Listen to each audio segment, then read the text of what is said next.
Les carnets que vous allez écouter sont des extraits audio retrouvés sur un disque dur dont le propriétaire reste inconnu. Nom, corps affectiva tormentum. Classification 1-5, sphère 3, réalité émotionnelle extrême. Date indéterminée, post-fracture temporelle, sphère 3. Auteur Dr Voss. Si vous entendez ma voix, c'est que vous êtes déjà trop curieux. Éteignez tout. Maintenant. Parce que ce que je vais vous raconter, c'est pas juste une histoire. C'est un avertissement. Le monde que j'y ai vu.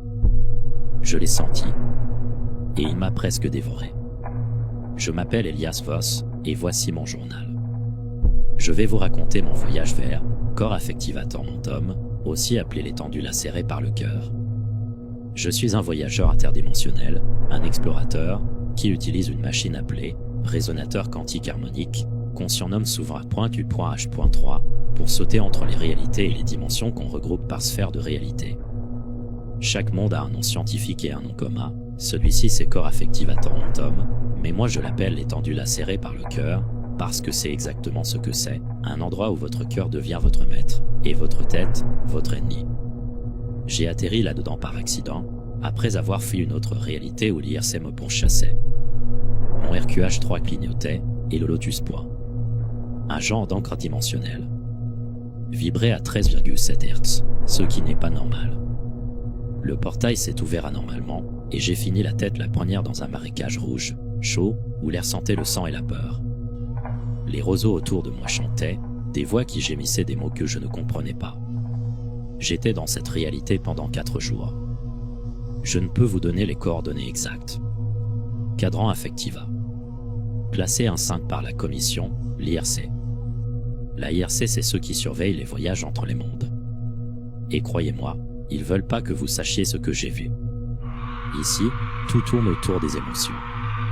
Les habitants, les choristes, sont des créatures humanoïdes, mais leurs torses sont ouverts, leurs cœurs battent à l'air libre, luisant comme des soleils malades. Ils pleurent, ils rient, ils hurlent, mais ils ne pensent jamais. Penser, c'est un crime. Si vous calculez, si vous raisonnez, si vous essayez de comprendre, ils le sentent. Et là, les lamentateurs arrivent. Des monstres avec des ailes de souvenirs déchirées, des yeux qui pleurent de l'acide. Ils traquent la logique comme des chiens affamés. J'ai vu un gars, un pauvre type de l'IRC, murmurer une équation. Les lamentateurs l'ont déchiqueté en quelques secondes, ses cris noyés dans leur larmes noires. Ce monde est vivant, et il souffre. Les arbres, qu'ils appellent Cardio Arbor, battent comme des cœurs géants, chaque pulsation faisant trembler le sol. Les rivières coulent avec un liquide rouge qui murmure des poèmes tristes. Et au centre, il y a la cœur-mère, un organe monstrueux, gros comme une montagne, qui bat et décide de l'humeur de tout le monde. Quand elle est en colère, des tempêtes de l'âme y ravagent tout. Quand elle pleure, des lacs se soulèvent et vous noient dans des souvenirs qui ne sont pas les vôtres. J'ai regardé dans un de ces lacs, un miroir du cœur. Il m'a montré mon propre doute, un monstre à 6 bras qui brandissait une calculatrice cassée. J'ai couru, mais il m'a suivi pendant des heures. L'IRC, la commission, place ce monde comme une zone interdite. Ils disent qu'il faut une machine DE13 et un bouclier empathique pour survivre. Sans ça, l'air vous infecte. Il est plein de phéromones qui amplifient vos émotions jusqu'à ce que vous deveniez fou. J'ai pleuré 3 jours sans savoir pourquoi, mes larmes brûlant ma peau. Si vous restez trop longtemps, votre esprit se noie dans leurs sentiments, et vous devenez un choriste, un esclave de la cœur-mère. Pour survivre, j'ai dû cacher mes pensées. J'ai injecté du liquide monadique dans mon RQH3 pour masquer ma logique, prétendant être aussi fou qu'eux. J'ai appris un poème en zinérien, une langue alien qui est compréhensible par n'importe quel être vivant conscient ou inconscient, pour essayer de calmer les choristes. Mais chaque minute était un combat. Les veines de ce monde, un réseau sous le sol, détectent la moindre pensée rationnelle. Une fois, j'ai compté mes pas. Stupide erreur. Le sol s'est ouvert, et une crevasse a hurlé, essayant de m'avaler. Ce monde, c'est une prison où l'émotion est un monstre cruel. La commission le sait, mais ils gardent ça secret. Ils ont peur que vous essayiez de comprendre. Alors, Un conseil, brûlez vos calculs, oubliez la logique et priez pour ne jamais entendre le chant de la chœur-mère. Parce que si elle vous appelle, vous ne reviendrez pas.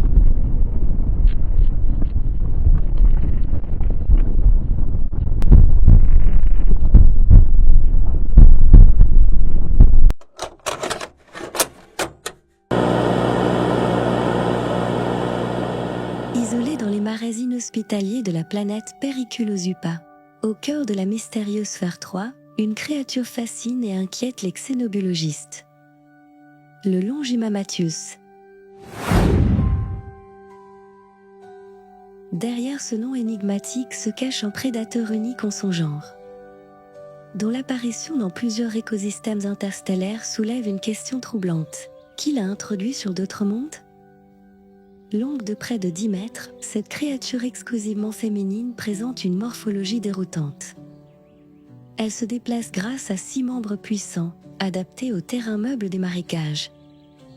Mais c'est sous son ventre que réside sa signature la plus singulière, une rangée de mamelles s'étendant sur toute la longueur de son corps. Fait remarquable, le nombre de ces mamelles indique l'âge de l'individu. Plus la créature est âgée, plus leur nombre est élevé. Cette singularité a inspiré le nom Longimamathius, littéralement longue mamelle en néo-latin scientifique. Quant à son visage, il défie les lois classiques de la biologie. La majeure partie de sa face est dénuée de tissu musculaire, exposant un crâne nu, dans une esthétique oscillant entre le morbide et le rituel. Certains spécimens exhibent encore des fragments de chair résiduelle, laissant penser que le Longimamathius s'automutile en arrachant son propre visage à maturité. Le Longimamathius vit en groupes sociaux restreints de 5 à 10 individus et développe une communication complexe basée sur des parades corporelles et des bruits glottoraux, des sons produits par la vibration de membranes internes, évoquant des gargouillis graves et résonnants.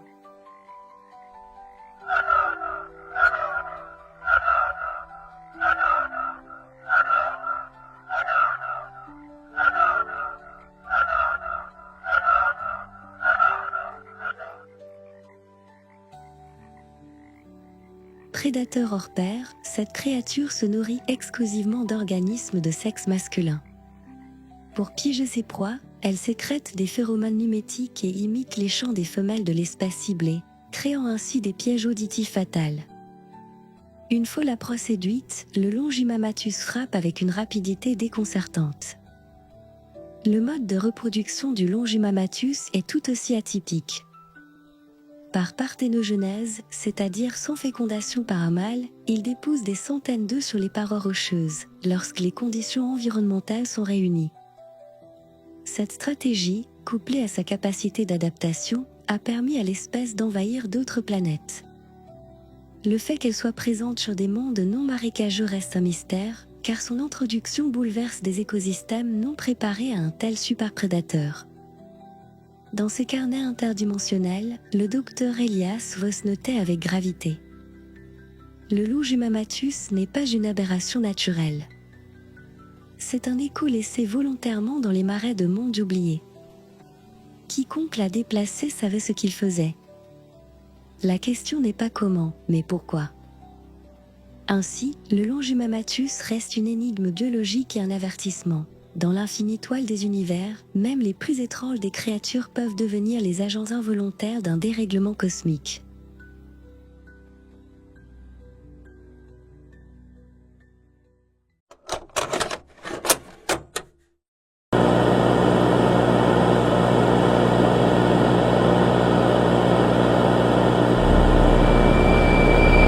Conservation status.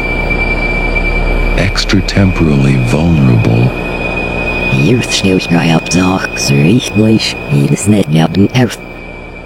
Extrait du module pédagogique IRC. Classification faune interdimensionnelle. Sphère 3. Niveau densité 8. Nom de l'espèce, Triskelmanensis. Attribution, entité biomécanique autonome. Sphère d'occurrence, sphère 3. Précision, zone de transition dite de destruction créatrice. Sur les planètes désignées comme étant au stade de destruction créatrice, là où les systèmes écologiques entrent en effondrement volontaire pour catalyser leur propre mutation, Une espèce persiste, adaptée, implacable. Triskel-Manancy. Morphologiquement stable à travers plusieurs cycles d'effondrement systémique, T. manancy se distingue par sa structure trimembrique. Ces trois jambes rotatives, disposées de façon radiale autour d'un noyau biomécanique central, les confèrent une stabilité dynamique sur les terrains fracturés, instables ou en réformation tectonique accélérée. Le corps est une sphère chitinocristalline, dépourvue de tête ou d'organes sensoriels visibles. La perception de son environnement repose sur des réseaux dispersés de capteurs électromagnétiques intégrés aux articulations. L'entité ne semble pas nécessiter de repos, de reproduction classique ni d'alimentation observable.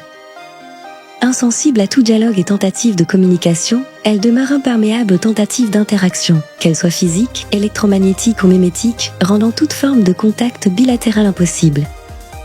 Son régime alimentaire reste non identifié. Aucun comportement de chasse, de digestion ou de consommation énergétique directe n'a été documenté. Plusieurs théories évoquent une assimilation passive des gradients anthropiques ou une autosuffisance par boucle de rétroaction motrice, hypothèse non confirmée à ce jour. De plus, son apparition soulève des interrogations fondamentales. T. manancy est-il la cause du stade de destruction créatrice sur une planète, déclenchant l'effondrement pour imposer son propre paradigme d'équilibre? Ou n'est-il qu'un symptôme, une réponse adaptative à un chaos préexistant? Certains chercheurs spéculent sur une origine artificielle, suggérant que l'entité pourrait être un organisme dispersé, conçu ou influencé par une intelligence extérieure dont la nature et les intentions restent indéchiffrables. Des résonances symboliques de Triskel-Manancy ont été observées dans la sphère 1, à travers des artefacts culturels anciens, notamment le drapeau de l'île de Man, représentant 3 jambes tournées vers un centre commun. Selon les études menées par l'Institut IRC, cette rémanence serait le résidu mimétique d'une observation partielle de T. manancy à travers un effondrement d'écran de densité au 9 siècle de l'ère terrestre. Le triskel, forme emblématique de l'entité, est depuis devenu un symbole ambivalent. Pour certains peuples, il incarne la résilience, l'équilibre en mouvement et la paix autogénérative.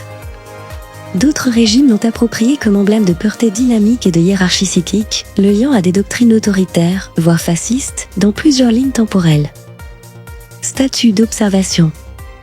T. manancy est attribué non interférable selon le protocole Voss. Toute tentative de capture, d'étude intrusive ou de clonage est strictement interdite, sous peine de résonance dimensionnelle instable. L'entité ne manifeste aucune hostilité, mais sa proximité provoque des distorsions causales locales, exemple, boucle d'événements ou perception rétroactive. Conclusion. Ce n'est pas un être vivant au sens strict, ni une machine, ni une idée. C'est un point d'équilibre. Et parfois, l'équilibre fait peur. Note marginale du Dr Voss, compilateur en chef de IRC. Base de données archivée en réalité 7, accès restreint aux entités synchronisées.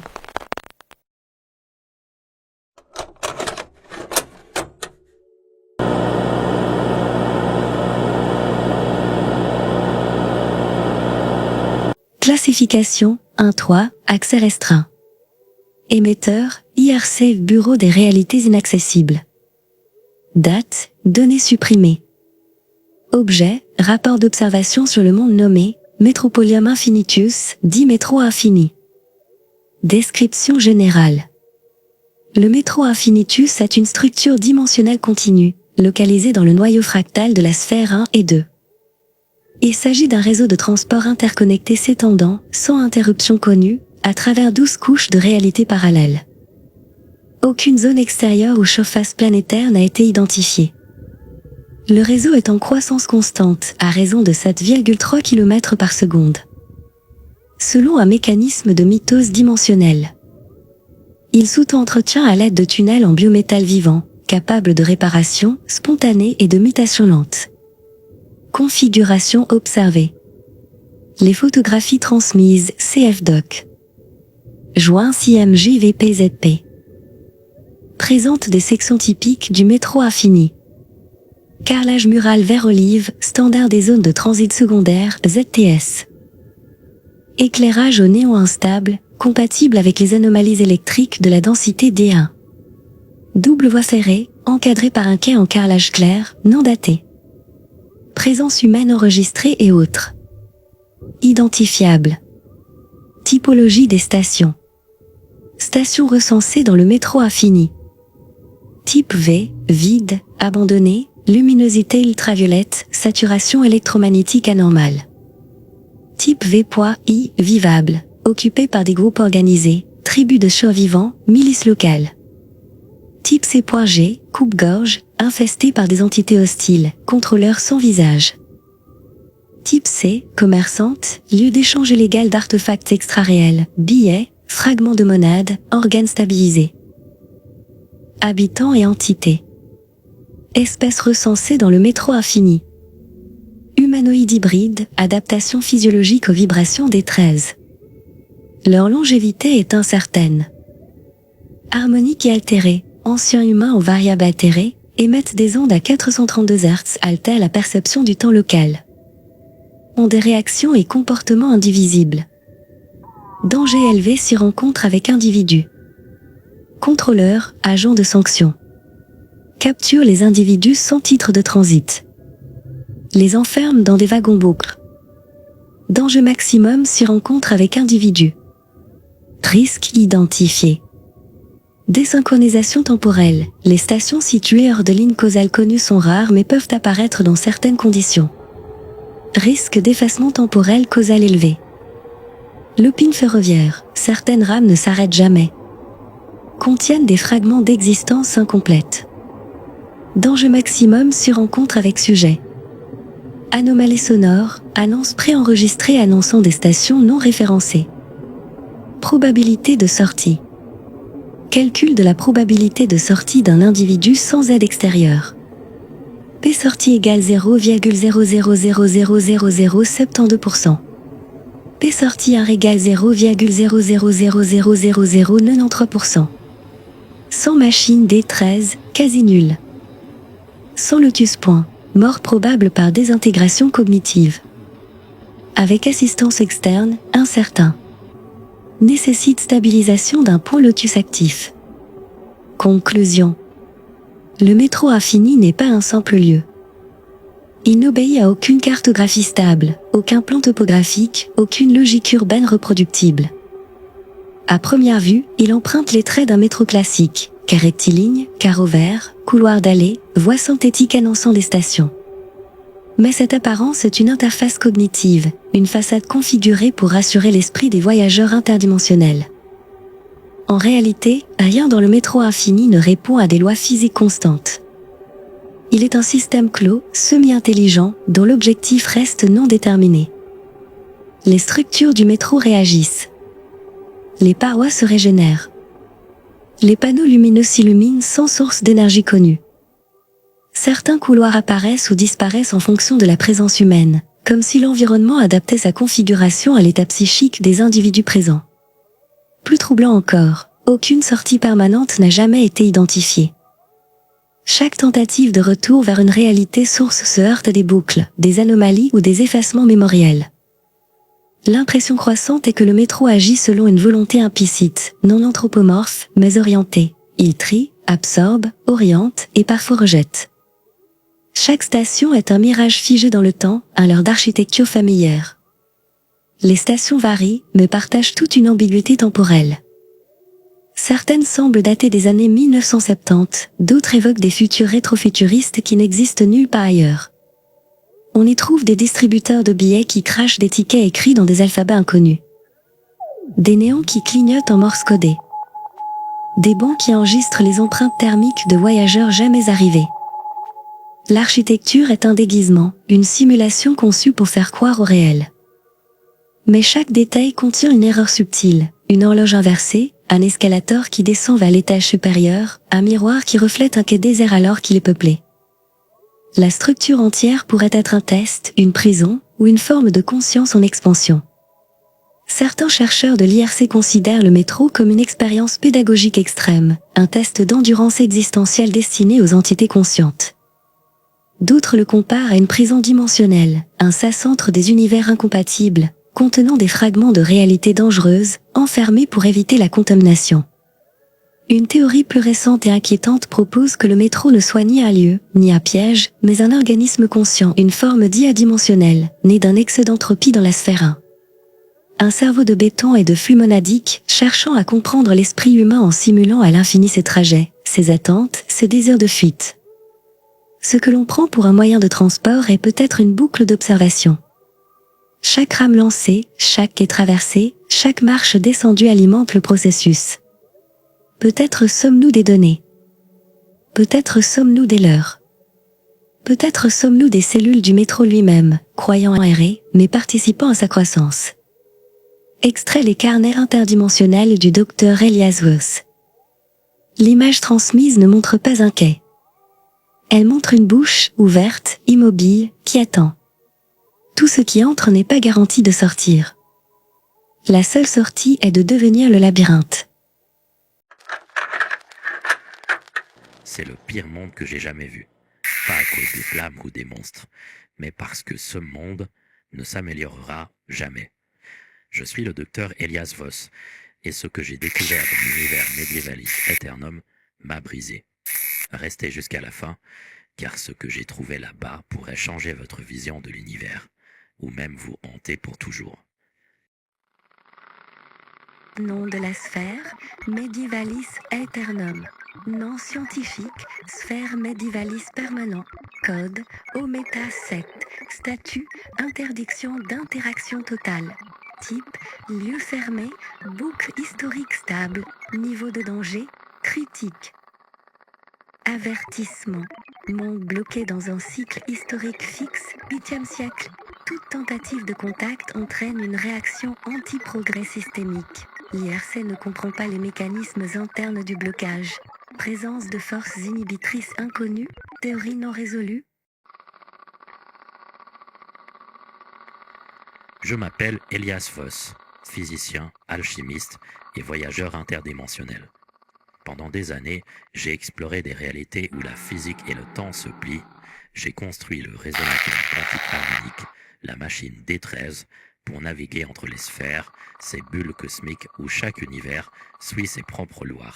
Mais un jour, j'ai découvert Medievalis Aeternum, une dimension que l'Institut IRCD voulait désespérément sauver. Ils ont tout fait pour bloquer les lotus points menant à ce monde. Et maintenant, je sais pourquoi. Ils disaient que c'était trop dangereux, trop désespérant. Mais plus ils ne voulaient pas le cacher, plus j'étais obsédé. Alors, j'ai activé ma machine, aligné les pylônes attracteurs et plongé dans l'inconnu. Quand je suis arrivé dans Medievalis, j'ai cru atterrir sur Terre, vers l'an 1200. Il y avait des paysans qui labouraient à bas des terres mortes, avec des outils brisés. Des chevaliers, en armure rouillée, paradaient sur des chevaux fatigués. Une odeur de cendre et de pestilence saturait l'air. Mais quelque chose clochait. Les gens, ils répétaient les mêmes gestes, les mêmes prières, comme des fous. J'ai vite compris que ce monde est piégé dans une boucle temporelle. Tous les 123 ans, il s'effondre avec la guerre, la peste et la famine. Tout recommence comme une horloge maudite.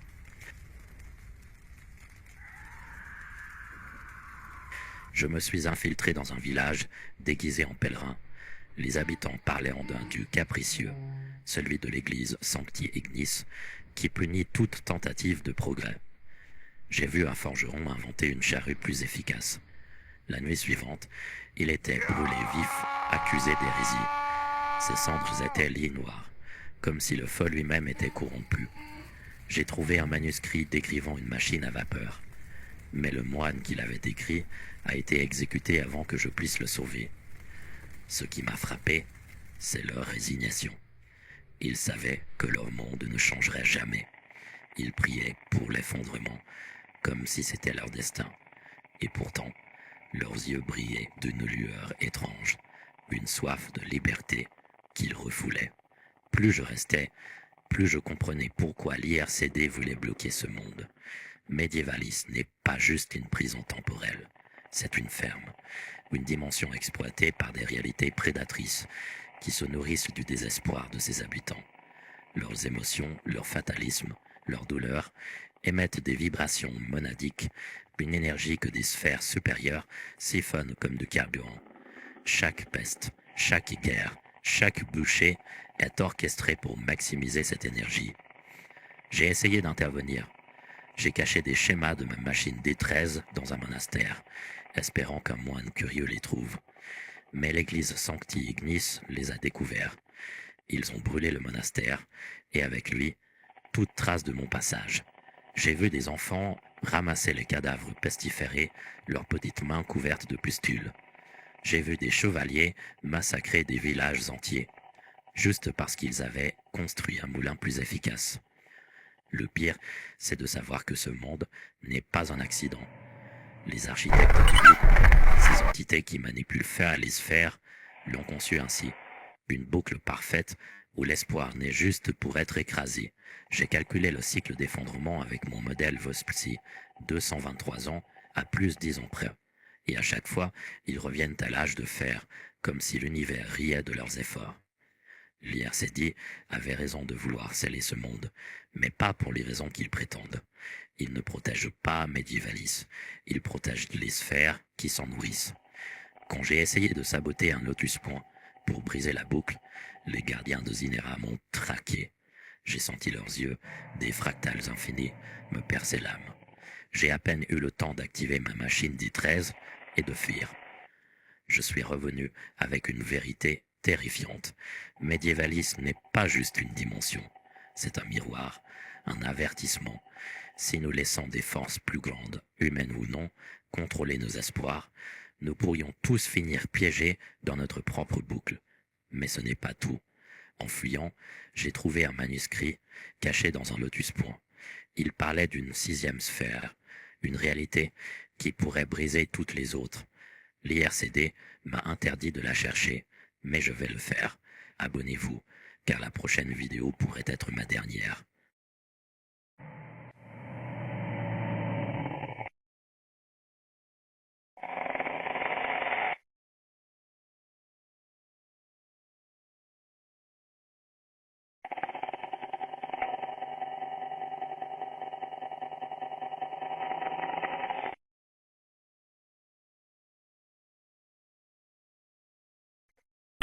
Communiqué interne de l'Institut de recherche cosmique, IRC. Secrétariat sanitaire. Niveau de classification 1-3, accès restreint. Date. Expurgé, sphère 7, Lotus Point LPT-39. Objet. Fiche technique et protocole d'éradication de l'entité désignée. Caniphécophagus. Fiche technique d'observation. Nom scientifique. Caniphécophagus. Nom commun. Chien coprophage. Mange-merde. Terme utilisé par certaines populations de la sphère 3, souvent avec dégoût ou dérision. Classification 1-3. Menace dimensionnelle maximale, sphère 3. Localisation, sphère 3, planète analogue au monde de type Terre, de la sphère 1, cadran des paradoxes. Statut, menace existentielle pour l'IRC. Éradication impérative. Description générale et écologie de l'entité. L'entité désignée Caniphécophagus ou chien coprophage est un canidé monstrueux identifié dans la sphère 3. Doté d'une intelligence exceptionnelle mesurée à 159 sur l'échelle cognitive de l'IRC, surpassant de loin la plupart des formes de vie connues. Cependant, cette intelligence est gravement compromise par une obsession pathologique pour la coprophagie, qui la plonge dans une démence frénétique. Cette créature, par son comportement répugnant et ses capacités de contamination organique, constitue une menace maximale pour les opérations de l'IRC, assimilée à une maladie interdimensionnelle nécessitant une intervention immédiate. Caractéristiques primaires. Apparence. Canidé quadrupède de grande taille, 2 à 3 mètres au garrot et 4 à 5 mètres en position debout. Avec une morphologie variable, oscillant entre une forme lupine élancée et des mutations grotesques, membres asymétriques, excroissance osseuse, pelage souillé de matière fécale durcie. Ses yeux brillent d'une lueur ambrée, signe de son intelligence aiguë, mais son museau est constamment maculé de sécrétions nauséabondes. Comportement. Malgré son intellect prodigieux, Caniphécophagus est consumé par une compulsion irrépressible de consommer ses propres excréments et ceux d'autres créatures. Après ingestion, l'entité s'étale frénétiquement dans ses déjections, les répandant sur son corps et dans son environnement, créant des mares fétides où elle se vautre dans un état d'extase démentielle. Ce comportement, loin d'être aléatoire, semble ritualisé, comme si la créature cherchait à marquer son territoire ou à établir une forme de communication olfactive perverse. Régime alimentaire, omnivore extrême, capable de dévorer chair vivante, végétaux, minéraux et même des artefacts techno-organiques de l'IRC. Sa frénésie alimentaire, déclenchée après la consommation de matière fécale, la pousse à attaquer tout ce qui se trouve à proximité, y compris ses propres congénères. Intelligence. Avec un score de 159 sur l'échelle de l'IRC, Canis-Ecophagus démontre une capacité à résoudre des problèmes complexes, à manipuler des environnements dimensionnels et à anticiper les stratégies de endiguement de l'IRC. Des observations récentes suggèrent qu'elle utilise des schémas tactiques pour contourner les écrans de densité et infiltrer des lotus points, indiquant une compréhension avancée des mécanismes intersphériques. Cependant, cette intelligence est pervertie par sa démence coprophagique, qui la pousse à des actes autodestructeurs et chaotiques. Caractère répugnant. La créature est une abomination hygiénique. Ses habitats sont des cloques fétides, jonchés de déjections visqueuses et de restes organiques en décomposition. Elle sécrète une odeur pestilentielle détectable à des kilomètres, un mélange de soufre, de pourriture et d'ammoniac qui provoque des nausées immédiates chez les organismes biologiques. Ces excréments, hautement corrosifs, érodent les surfaces métalliques et organiques et sont le principal vecteur de sa contamination. Les zones infectées deviennent des marécages toxiques, où l'air est irrespirable et les sols se transforment en boue putride. Vie quotidienne et écologie. Canis-Ecophagus vit en meute hiérarchisée uniquement en période de crise, où les individus les plus dominants monopolisent les sites de déjection, des zones où les excréments sont accumulés pour une consommation frénétique. Ces meutes opèrent avec une coordination terrifiante, utilisant des signaux olfactifs et sonores, hurlements gutturaux à 13,7 Hz, détectables par les drones neuroscannants, pour organiser des raids contre des colonies organiques ou des avant-postes de l'IRC. Leur quotidien est un cycle infernal de chasse, consommation, coprophagie et propagation de leur contamination. Les créatures semblent tirer une satisfaction perverse de la destruction qu'elles causent, leur hurlement suggérant une forme de jubilation démente.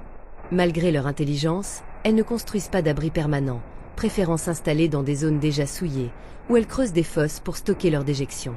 Ces fosses, appelées nids fécales, sont des incubateurs de leur infection, où les matières contaminées mutent pour devenir encore plus virulentes. Contamination. L'exposition à Canis-Ecophagus ou à ses déjections déclenche une infection fulgurante. Phase 1. Consommation compulsive de matière fécale, souvent accompagnée de convulsions et d'une perte partielle de contrôle moteur. Phase 2. Frénésie alimentaire incontrôlable, où l'organisme infecté attaque toute matière à proximité, y compris ses propres tissus dans les cas extrêmes. Phase 3. Mort rapide par surcharge métabolique, environ 12 heures après l'exposition initiale, suivie d'une putréfaction accélérée. Les corps en décomposition libèrent des spores fongiques microscopiques, qui propagent l'infection par contact ou inhalation. Phase 4. Les résidus organiques deviennent des vecteurs secondaires, contaminant l'eau, l'air et les surfaces. Une seule goutte de fluide contaminé peut infecter une colonie entière en quelques heures. La contamination est particulièrement redoutable car elle affecte non seulement les organismes biologiques, mais aussi les systèmes techno-organiques de l'IRC, corrompant les circuits neuronaux et les interfaces monadiques. Impact sur l'IRC. Contamination confirmée de 37% des fonctionnaires organiques déployés dans la sphère 3, entraînant une incapacité totale à maintenir les opérations. Risque systémique. Si l'ensemble du personnel organique est infecté, l'IRC risque un effondrement opérationnel, paralysant la surveillance des lotus points et des écrans de densité. Niveau de danger. Maximum, menace existentielle pour l'intégrité de l'Institut et des sphères sous sa juridiction. Théorie sur l'obsession pour le quartier général de l'IRC. Pour des raisons encore obscures, Canis-Ecophagus semble focaliser ses efforts sur l'infiltration du quartier général de l'IRC, situé au lotus point LPT-01. Une théorie dominante au sein du secrétariat sanitaire postule que l'entité perçoit le QG comme une singularité monadique, un nexus de flux dimensionnel où convergent les énergies de toutes les sphères sous la juridiction de l'IRC. En raison de son intelligence exceptionnelle, Canis-Ecophagus pourrait chercher à corrompre ce nexus pour provoquer un effondrement en cascade des réalités surveillées par l'Institut. Une hypothèse secondaire suggère que les nids fécales de l'entité sont des tentatives de créer des contre-lotus points, des portails sauvages permettant une invasion intersphérique. Cette obsession pourrait être liée à une mémoire collective ancrée dans l'espèce, peut être un vestige d'une ancienne interaction avec une technologie de l'IRC ayant altéré leur biologie ou leur psyché. Protocole d'éradication. Objectif: élimination définitive de Canifecofagus et de toute trace de contamination pour prévenir l'effondrement de l'IRC, avec une priorité absolue sur la protection du quartier général. Méthodologie: utilisation exclusive d'agents non biologiques pour éviter toute infection. Identification et localisation. Déployer des drones neuroscannants équipés de détecteurs de flux monadiques pour repérer les pulsations inériennes, fréquence 13,7 Hz, associées au nid fécal de Canifecofagus. Cartographier les zones infectées dans la sphère 3 à l'aide du cartographe Lotus, coordonnées LPT74, avec une attention particulière aux trajectoires convergeant vers LPT01, QG de l'IRC. Conformité technique sanitaire préliminaire. Isoler les planètes affectées via des écrans de densité renforcés à triple redondance pour empêcher toute propagation intersphérique. Neutraliser tout lotus point instable à proximité du QG, avec vérification de la stabilité géomatique à 13,7 Hz pour détecter les contre-lotus points. Éradication. Agents non biologiques. Mobiliser des unités autonomes en alliage ferroélectrique, équipées de générateurs de dissonance, fréquence 17,3 Hz, pour perturber les flux monadiques soutenant Canifecofagus. Utiliser des injecteurs de liquide monadique pur pour désactiver les encres biologiques de l'entité et neutraliser ses nids fécales. Méthode d'élimination. Incinération par plasma quantique à haute densité, 10-6 TW, équivalent au résonateur quantique harmonique. Neutralisation des résidus organiques par exposition à des radiations exotériques, coordonnées AXKR-99. Destruction des nids fécales via des tempêtes de décohérence contrôlées, suivies d'une stérilisation par nanite désintégrateur. Protocole post-éradication. Scanner les zones traitées pour détecter toute trace résiduelle de pulsations inériennes ou de spores fongiques. Restaurer les lotus points affectés en injectant du liquide monadique pur pour repolariser les encres dimensionnelles. Mettre en quarantaine psychique tout personnel ayant été exposé, même indirectement, pour prévenir le syndrome de rétrocontamination. Renforcer les défenses du QG LPT01 avec des boucliers monadiques à 19,2 Hz pour contrer toute tentative future d'infiltration. Calcul clé. Probabilité de contamination résiduelle. La probabilité qu'il reste une trace de contamination après l'opération est calculée avec la formule suivante. P de contamination égale 1 divisé par 10 puissance 16, multiplié par E à la puissance moins lambda t, où lambda vaut environ 0,999658932. En clair, après 72 heures d'opération, la chance qu'il reste une contamination est inférieure à 0,0000000000000000001%. Autant dire, presque rien. Taux de survie du personnel organique non protégé. Pour estimer les chances de survie d'un individu organique exposé sans protection, on utilise la formule S de T égale S0 multiplié par 1/2 à la puissance T divisé par T demi, où T demi représente la demi-vie, fixée à 12 minutes. En résumé, après une heure d'exposition, seulement 1,561% du personnel organique non protégé a une chance de survivre. C'est extrêmement faible, donc l'exposition est à éviter à tout prix. Probabilité d'infiltration du quartier général. Pour évaluer le risque que Canifecofagus infiltre le quartier général de l'IRC, on utilise la formule P de QG égale 1 - E à la puissance moins kappa d, où kappa vaut 0,0023, et D représente la distance au quartier général en parsecs dimensionnels. Résultat, si l'entité se trouve à moins de 10 parsecs dimensionnels du QG, la probabilité d'une infiltration dépasse 90% sans intervention immédiate. C'est une menace critique qui exige une action rapide. Résultat, à moins de 10 parsecs dimensionnels, la probabilité d'infiltration dépasse 90% sans intervention immédiate. Avertissement. Danger maximum. Canifecofagus représente une menace existentielle pour l'IRC, avec un risque particulier pour le quartier général. Toute exposition organique est strictement interdite. Interdiction d'intervention biologique. Seuls les agents non biologiques, exemple, drones, unités ACH9 modifiées, doivent être déployés. Risque de propagation intersphérique. Toute perturbation des écrans de densité ou des lotus points peut déclencher un effondrement en cascade, menaçant des réalités entières. Rapport obligatoire. Toute anomalie, exemple, pulsation inérienne non identifiée, activité près de LPT01, doit être signalée immédiatement sous peine de sanctions dimensionnelles. Conclusion. Canif-Ecophagus est une aberration interdimensionnelle. Un canidé d'une intelligence terrifiante perverti par une démence coprophagique qui le pousse à souiller et détruire tout ce qu'il touche. Son obsession pour le quartier général de l'IRC menace l'intégrité du multivé sous la juridiction de l'Institut. L'éradication exige une mobilisation rigoureuse d'agents non biologiques, une application stricte des protocoles et une vigilance absolue pour protéger LPT-01. Comme le stipule le protocole, l'infini n'a pas besoin de voisins, et encore moins d'une infection qui répand la pourriture à travers les réalités. Signataire, Secrétariat sanitaire, IRC. Note finale. Ne jamais tenter de nourrir, d'interagir ou de raisonner avec Canif-Ecophagus. Sa démence la rend imprévisible, et toute tentative est considérée comme un crime existentiel.